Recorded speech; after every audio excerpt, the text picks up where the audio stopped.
Google ম্যাপে রাস্তা দেখতে দেখতে আমি একটা ভুল রাস্তায় চলে গেছি, এবং খানিকটা বলতে পারো ইচ্ছে করেই গেছিলাম।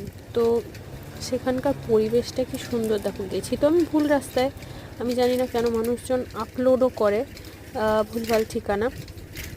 তো যাই হোক, ওখান থেকে ফেরার সময় আপসেট তো একটু লাগছিল ঠিকই, কিন্তু তার থেকে বেশি অনেক ভালো লাগছিল যে এত সুন্দর একটা গ্রাম্য পরিবেশের মধ্যে দিয়ে ফিরছি। সত্যি কথা বলতে কি, আমার গ্রাম্য পরিবেশ ভীষণ ভালো লাগে। মানে চারপাশে সবুজ দেখলে এমনিতেই চোখে একটা আলাদাই শান্তি লাগে। এটা হচ্ছে বিলাসপুর গ্রাম সংলগ্ন একটি রাস্তা, ওপাশে আবার গরু বাছুর বাঁধা আছে। প্রচণ্ড ভালো লাগছে, কিন্তু সঙ্গে সঙ্গে আবার একটু ভয়ও লাগছিলো, যেহেতু ফাঁকা রাস্তা। একার পক্ষে এরমভাবে যাওয়াটা ঠিক হবে কিনা নিজেও বুঝতে পারছিলাম না, কিন্তু ঠিক হোক নাই হোক, আমি যখন ভুল রাস্তায় গেছি আমাকে ফিরতেই হবে। তো হ্যাঁ, যাওয়ার সময় একটু একটু ডাউট হচ্ছিল, আবার ভাবছিলাম হতেই পারে গ্রামের ভেতরেও, কেন মানে না হতে পারার কোনো সম্ভাবনা নেই।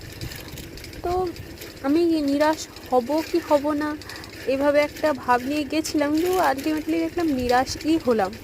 যাই হোক, ফেরার সময় এটাই ছিল আমার উপরি পাওনা, যে এই সুন্দর গ্রামের পরিবেশটা।